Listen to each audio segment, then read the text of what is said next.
right, so moving on to Alex and Tim. I think the biggest drama of the season. I think they had the most potential with the most surprising end.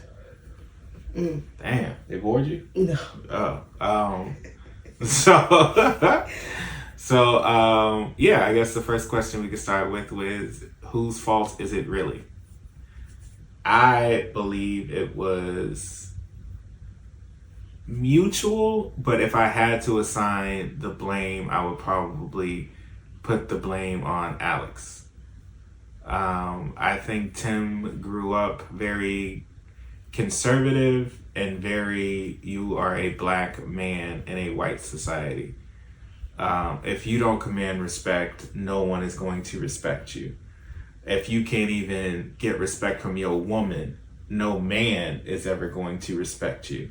So I think for him wanting a wife, his wife has to be... Is it loud? Okay. For him... Yeah, he still wants to have my respect now. For him wanting to proceed in marriage with a woman, he needs to actually feel like he has that respect. So he doesn't need to be called outside of his name. He doesn't need a woman that's gonna go sleep after she talked with, his parents. He don't need that. He needs a woman that's gonna stand up and show what a strong black woman can be. And I think he didn't get that or see that in Alex, which is what ultimately led to their split. What about you? That wasn't her partner? Just kidding.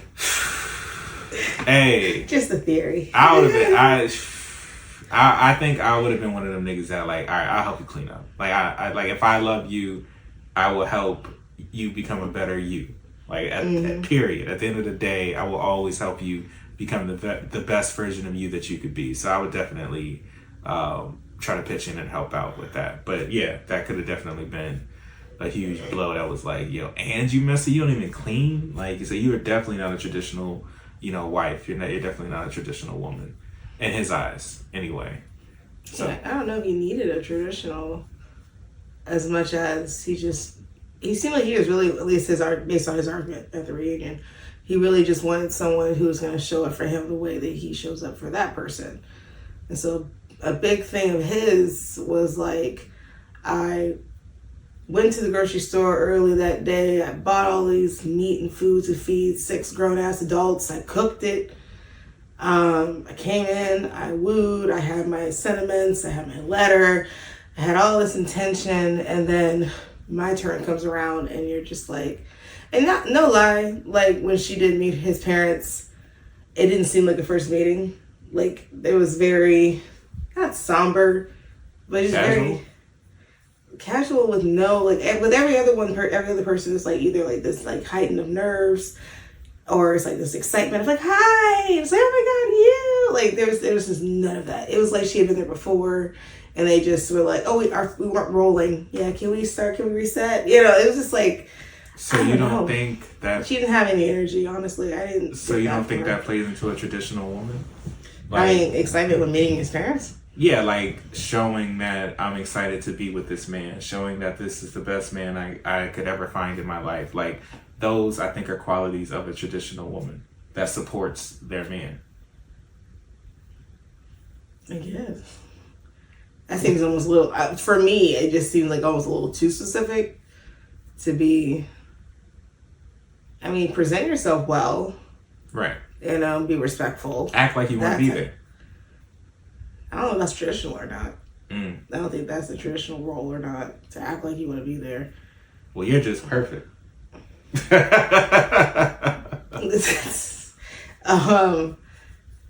But no, like I thought that when I saw the episode, I was like, what's going on? Like, I thought it was gonna be like a really serious kind of negative tone conversation, because everyone's tone was pretty like, oh yeah, no, I loved him, and they had like their little moments. So it was like, oh yeah, that's right, he called him Drake, so they were communicating, even though she did not sound like Marissa. High energy and like, yeah. Right. They still talk. They still have little laughs and stuff like that. But I do think, because I didn't Did she walk in with flowers? I can't remember if she walked in with flowers or wine or anything. Yeah, I can't remember. It I just remember like, sitting him down at the couch. Like still with her jacket on. I think I'm probably remembering this all wrong, but it just seemed, all I can envision is her walking with her hands in her pockets and like a jacket, and they just kind of like did the little thing and sat down on the couch, and everybody just seemed fucking sleepy to me. But like everyone seemed a little sleepy, but yeah. Says the lady that was just yawning. Maybe that's why. It's according to her, she had to work again that night. Yes. She hadn't slept, and according to him, well, actually, you went to the club at 4 a.m. and then came back at 4 a.m. And according to her, that's not true. And then like back and forth, yeah. Back and forth. I think even before the apartment, though, and jokingly, I think it was whatever interaction they had at the hotel. Oh, when he left. Yeah. Yeah. Yeah, I do think Alex was being all the single women on that stage, except for Brittany, was just like catty, immature sounding. No, not Taylor. She wasn't. She wasn't single. Oh, yeah, just a single woman. My bad. Yeah, just a single one. Like Alex was just like, oh, he's just talking in circles. It's like, no, he sounds like he's just voicing his part.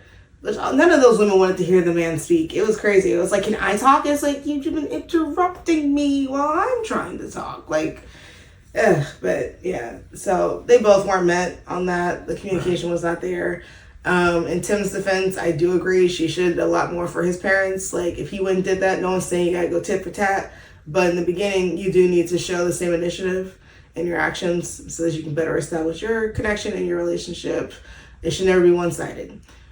So if that's literally all she brought was herself and sat down sleepily on their couch after they drove or flew or whatever to be there, and there wasn't enough fanfare, or she didn't buy catering or do something to show more on the same level that you did, not a letter, not a thank you for having, making this man.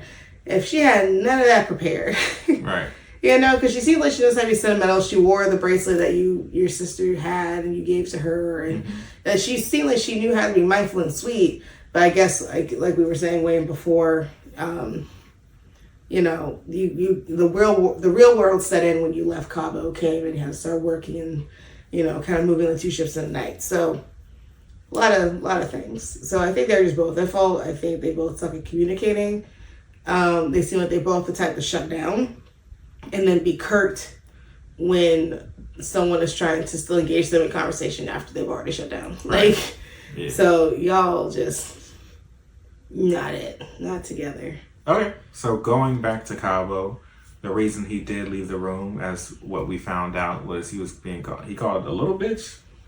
I forgot exactly what she said. You're acting like a little bitch. You're acting like a little bitch. So then that brings it to my question: is being called out your name disrespectful? Yeah, I feel like it's always that. It's also the tone. It's this tone and everything is tonal and situational, in my opinion. Like, no, a white person can't call me nigga at any given point and think I'm gonna be like, ha ha. No, not the one. But I am apparently at that Waffle House story. Anyway, that was. But like, if I was the type to be like, if we were playing a game or something and you were like losing and you were like, screw this game, and I was like acting like a little bitch, obviously it's like all in fun. I wouldn't call him a bitch.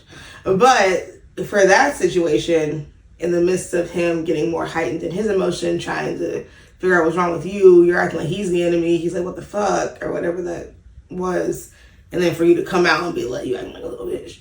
And it's like, okay, that's rude. Like, we're not joking around. You know what I'm saying? Like, I feel you. I think I'm on a different wavelength with that. Whereas I am, do I respect myself first? Like, that's how I think. Like, do I respect myself? Do I respect who I am as a person? And once I learned how to do that, I learned that it doesn't matter what you say. It doesn't matter what you do. As long as I respect myself, I respect my value, and I respect my worth, you calling me out my name is not going to change that about me. So, even if we were in the midst of a huge argument and you were like, well, you're acting like a little bitch, I'd probably just, okay, does that make you feel better? Like, you know what I mean? Like that kind of thing. Like, calling somebody out their name is only used to hurt that other person. It's not used to, further the conversation, to understand each other better, to actually get to a healthy point. It's disrespectful. Yeah, it's used simply for that. So you calling me a bitch is not going to have me respond in a negative way. It's going to let me know that you are now getting past the point that you don't give a fuck about boundaries. So if I respect you as a person and I respect myself as a person, then it's on me to de-escalate the situation. Mr. Big Person High Road over here. I mean, it's things you got to think through when you're calm, but a lot of people aren't able to get calm in stressful situations. So that's why things escalate, because one person gets stressed and then the other person gets stressed and they just build on that stress. So someone in the situation has to be calm and has to think things through. Oh yeah, that's true. Yeah. So, so I think, is being called out your name disrespectful? Yes. But does that mean you now have permission to be just as disrespectful? No. Sometimes. I think you should respect people as much as you respect yourself. And if you value yourself, then you're going to value people, and you're also going to give them grace and empathy to understand that they're actually just frustrated at the situation and not at you personally. I mean, I know how to use that in situations where it's like, I'm on the phone with a customer.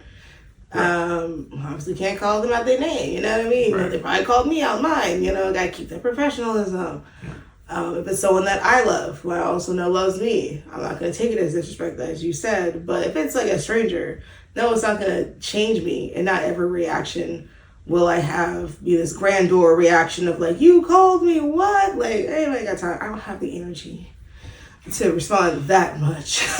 But of course, it's like, I would think, oh, you just disrespected me. Period. Like, I'm sorry. I don't know you. I don't know your intentions. You owe me nothing. I owe you nothing. So what else could this be other than you calling me on my name to disrespect me? Right. So I'm going to take it at face value. And no longer will I respect you. There you go. Like, but if it's like I said, if it's someone I love, we can work through it. You'll allow grace and empathy. Grace and empathy for love and professionalism, in the sense of, I'm on the clock and this call is recorded. Then yes. Any other time, though. Okay. And with that being said, that was the Love is Blind reunion. That was a very interesting, quick season. The next one is coming in. Drawn out for no reason. Yeah, that's that meme that I saw where everybody was skipping the wedding. And just, they got married? Yep. All right. They got married? Yep. All right. That was pretty funny. I hope they do switch up the format a little. Maybe make some improvements, some adjustments. Get better with their assessments. I think that now is the time that most people are starting to pivot from traditional 9-to-5s and wanting to move into social media. And they don't care how they get into that social media to be able to build a platform. So some of these people that come on are literally just looking to build their brand. I'm not saying they should be weeded out, because they're going to make you great content, or not great content, but they will make content. But if you are a show trying to hold to that traditional value that love is blind, then I feel like you should be looking for people who hold that value as well. Mm-hmm. And that being said, we out.